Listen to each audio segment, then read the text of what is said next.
Hello नमस्कार मंडळी, कसे आहात? मजेत ना? मी पण मस्त आहे. घेऊन आली आहे तुमच्यासाठी लक्ष्मीच्या पावलांनी या मालिकेचा 25 मार्चच्या एपिसोडचा रिव्ह्यू.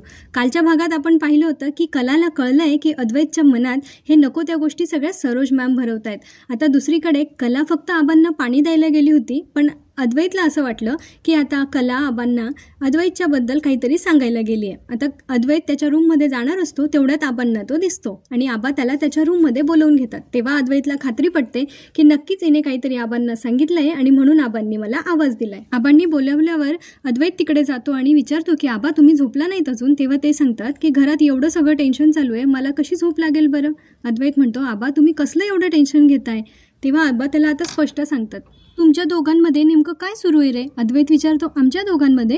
आबा पुढे अद्वैतला सांगतात की मला तुमच्या दोघांमध्ये काही बी ठीक दिसायला नाही आहे.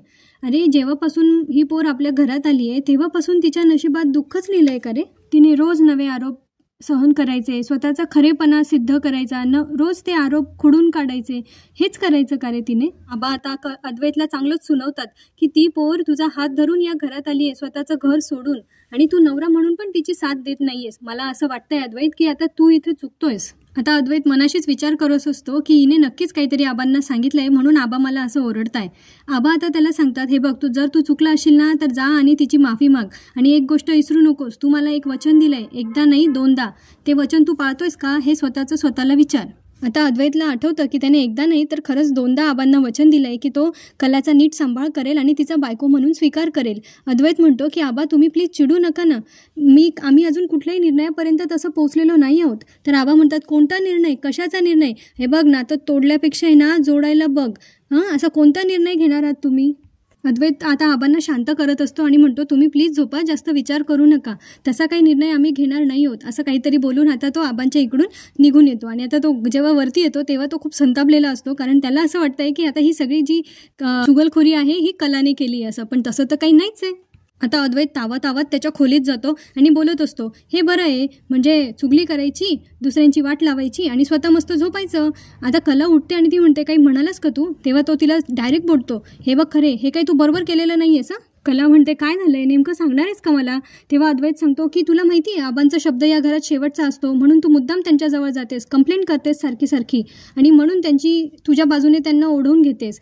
कलाला आता काहीच कळत नाही हा काय बोलतोय, पण तो तिला बोलू पण देत नाहीये. आता कला पण त्याला सांगते तुला आबा म्हटले का असं की मी सांगितलं त्यांना काही नाही ना, मग दुसऱ्याला पण बोलू देत जा. हे बघ आबांच्या तब्येतीची काळजी मला पण आहे आणि मी तुला सांगते की मी त्यांना असं काहीही सांगितलेलं नाहीये. तेव्हा अद्वैतला त्याची चूक कळते की हां आता हिने खरंच काही सांगितलेलं नसेल.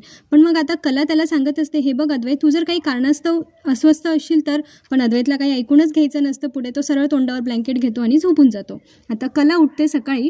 कलाची ही गोष्ट खूप मस्त आहे, ती रोज सकाळी वेगळ्या उमेदीने उठत असते.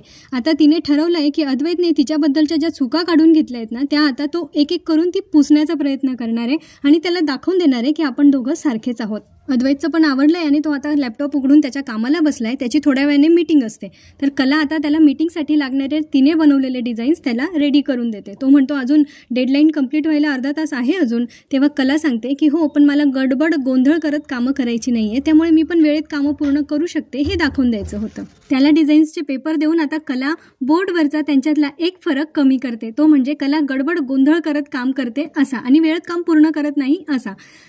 आता तिने त्याच्यावरचं फळ्यावरचं खोडून काढलंय, म्हणजे तिला आता त्यांच्या नात्याला एक वेगळ्या वळणावर घेऊन जायचंय आणि ती सांगते चांदेकर तू केलेली फरकाची यादी मी कमी करून दाखवणारच. दुसरीकडे आता रोहिणी येते नैनाच्या रूममध्ये. तेव्हा नैना काहीतरी ब्युटी कॉन्सर्टचं बघत असते. तेव्हा रोहिणी म्हणते अरे वा ब्युटी कॉन्सर्ट बघतेस का, बाकी कामं नाही आहेत? तेव्हा नैना म्हणते मी काही कामं केली ना की ती फसतात, त्यामुळे मी आता ठरवलंय की थोडे दिवस शांत राहायचं. तेव्हा रोहिणी नैनाला सांगतात की असं तू लहानपणापासून ओळखतेस ना तुझ्या बहिणीला, अगं तुझ्यापेक्षा लहान आहे ती, तिची एक वाईट सवय माहीत नाही का तुला? उठण्याची, बसण्याची, खाण्यापिण्याची, काहीतरी की जे कळल्यामुळे त्यांच्यातलं नातं तुटू शकेल असं. आता नैना सांगते की मी केलं असतं पण मला काही मोटिवेशनच नाही आहे, त्यामुळे मला काही सुचतच नाही. आधी कसं मी काहीही केलं की तुम्ही मला शाबासकी द्यायचात, मला मोटिवेट करायचा, माझं कौतुक करायचा, आता तसं काही करतच नाही. आता रोहिणी मॅम तिला म्हणतात कसलं मोटिवेशन पाहिजे तुला, तू लहानपणापासून ओळखतेस ना तुझ्या बहिणीला, मग कर काहीतरी, त्यांच्यातलं नातं तुटलं पाहिजे. कला आता सकाळी सकाळी तुळशी पूजन करत असते आणि देवीला प्रार्थना करत असते की जेव्हा जेव्हा चांदेकरला वाटलंय ना की आम्ही एकमेकांसाठी अनुरूप नाही आहोत, तेव्हा तेव्हा तू आम्हाला संकेत दिलेस, त्यामुळे आता आमचं नातं तू वाचव, असं ती अंबाबाईला प्रार्थना करत असते.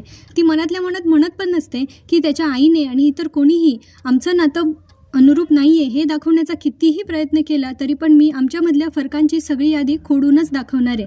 आता कला मात्र वेगळ्या उत्साहाने आज जोमाने तयारीला लागली आहे. पूजा झाल्यानंतर जेव्हा कला घरात येत असते तेव्हा तिच्यासमोर अचानक सरोज मॅम येतात आणि कलाला काल त्यांचं बोललेलं सगळं ऐकायला येतं, म्हणजे आठवायला लागतं. त्यानंतर आता कला त्यांना काहीही उत्तर देत नाही आणि तिकडून निघून जाते. पण ती मनातल्या मनात तिला सगळं आठवत असतात त्या जुन्या झालेल्या कालच्या गोष्टी, की तेव्हा त्या सांगत असतात की ते त्यांचं नातं टिकू देणार नाही, शेवटची होळी आहे वगैरे वगैरे. आता ती किचनमध्ये येते तेव्हा तिच्या लक्षात येतं की कालच्या बऱ्याचशा शिळ्या भाकरी शिल्लक आहे. आता त्यांचं काय करायचं हा विचार कला मनाशी करत असते. ती अंजूला आवाज देते, तेवढ्यात तिकडे नैना जाऊन पोचते आणि म्हणते तू आत्ता काही म्हणालीस का कालच्या भाकरी वगैरे असं? नैना म्हणते हो. त्याचं काय? तर आता नैना म्हणते आई तो काहीतरी पदार्थ करायची बघ, मला एकदम जुन्या आठवणी ताज्या झाल्या. काय करायची? आता कलाला आठवतं. ती म्हणते ताकातली भाकरी. तर नैना म्हणते करशील का आज? मला एकदम तोंडाला पाणी आलं बघ. कला म्हणते आता तू एवढं म्हणतेस तर करते. कला त्यानंतर सगळ्यांसाठी ब्रेकफास्ट बनवायला जाते आणि सगळे नंतर डायनिंग टेबलवर येऊन बसतात. आबा येतात आणि सगळ्यांना म्हणतात काय मग उतरली का सगळ्यांची भांग? अद्वैत म्हणतो हो आबा. तेव्हा अद्वैत म्हणतात अरे मी तुला विचारलंच नाही, तुझ्या डोक्यावर सध्या वेगळीच भांग आहे. कला आता पुढे येऊन म्हणते काल खरंच खूप मज्जा आली आबा. तेव्हा सोहम म्हणतो मज्जा तर खूप आली काल, पण आपल्या आठवणींच्या साठवणींचं काय? तेव्हा सगळे त्याच्याकडे आश्चर्याने बघतात. तेव्हा सोहम म्हणतो अरे आपण फोटोज व्हिडिओज काहीच नाही काढले काल खरंच खूप मज्जा आली, आपण एक सेल्फी पण नाही काढला. तेव्हा राहुल म्हणतो हो तू तर जरा जास्तच मज्जा केली आणि तुझा चेहऱ्यावरचा ग्लो आणि तुझा खुललेला चेहराच ते सांगतोय. सोहम म्हणतो हो मज्जा तर केलीच मी. मग राहुल म्हणतो तू काढलेस की नाही काल स्पेशल फोटोज व्हिडिओज किंवा सेल्फीज वगैरे? तेव्हा घरच्यातल्या बाकीच्यांना काही कळत नसतं.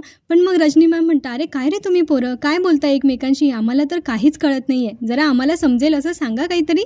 तेव्हा आता राहुल सांगतो तर काल आपल्या सोहमचं काय वेगळं चाललं होतं आणि त्याची रंगपंचमी इतकी जोरात का होती त्याच्या मैत्रिणीसोबत हे मी तुम्हाला दाखवतो. आता तो डायरेक्ट व्हिडिओ दाखवतो ज्याच्यामध्ये सोहमने अनामिकाला प्रपोज केलेलं होतं आणि घरचे सगळे एकदम अवाक होऊन त्या व्हिडिओकडे बघत असतात. सोहमला तर धक्काच बसतो की भांगेच्या नशेत त्याने हे केलं हे त्याला माहितीच नसतं.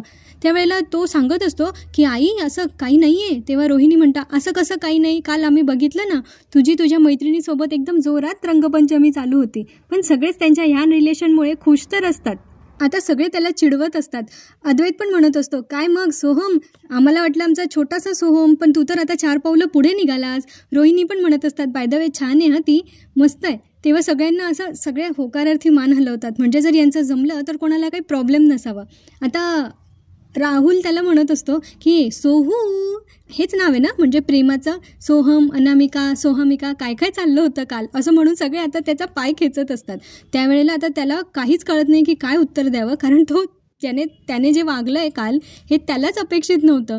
त्याच्यामुळे तो आता एकदम घाबरल्यासारखा बिथरला आहे तो आणि रागात तो तिकडून निघून जातो. पण सगळ्यांना असं वाटतं की तो लाजून निघून गेला. तेव्हा रोहिणी म्हणतात रजनी काही खरं नाही या पोराचं, लग्नानंतर तिला लाजूच देणार नाही, हाच लाजत बसेल तिच्या वतीनं.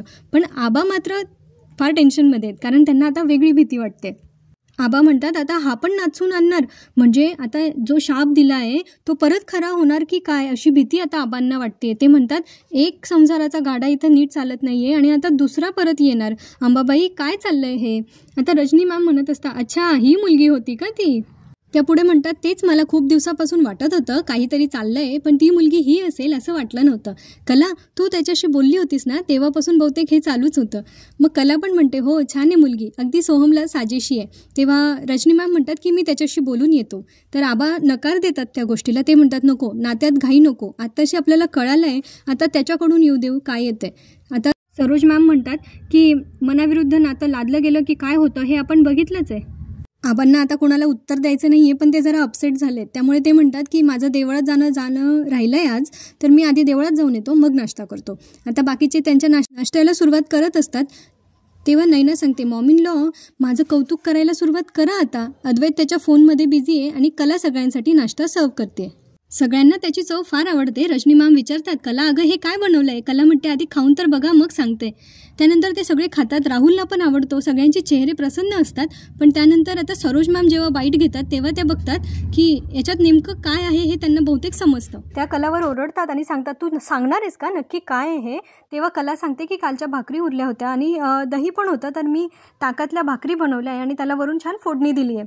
आणि हे ऐकून अद्वैतला पण धक्का बसतो, कारण त्याला दही आणि ताक सकाळी सकाळी चालत नाही, त्याला धाप लागते. आणि इथेच आजचा भाग संपतो. पुढच्या भागात आपल्याला बघायला मिळणार आहे की सरोज मॅम कलाला सुनवत असतात की माझ्या मुलाने आजपर्यंत कधीही शिळं खाल्लेलं नाहीये, तू तुझी मतं त्याच्यावर लादू नकोस. आणि कला पण त्यांना सांगत असते की त्याला त्याची मतं आहेत, तुमची पण मतं त्याच्यावर उगीच लादू नका. आता कला अद्वैतशी शांततेत बोलत असते की ज्या दिवसापासून आपलं लग्न झालं त्या दिवसापासून आपल्यात मतभेद आहे. तरी आत्तापर्यंत सगळं सुरळीत चाललं होतं, पण आता कुणीतरी तराजू घेऊन बसलंय असं का वाटतंय मला? अद्वैतला पण आता तिच्या ह्या बोलण्याचा अर्थ कळतो. चला तर आजचा व्हिडिओ इथेच संपवते. माझ्या आवाजातला आजचा रिव्ह्यू आवडला असेल तर लाईक करा, शेअर करा, चॅनलला सबस्क्राईब करा आणि पुढच्या व्हिडिओसाठी नक्की भेटा. हसत रहा, आनंदी रहा, आपली आणि आपल्या प्रियजनांची काळजी घेत रहा. आयुष्य खूप सुंदर आहे, मग पैकी जगत रहा. भेटूया पुढच्या भागात. धन्यवाद.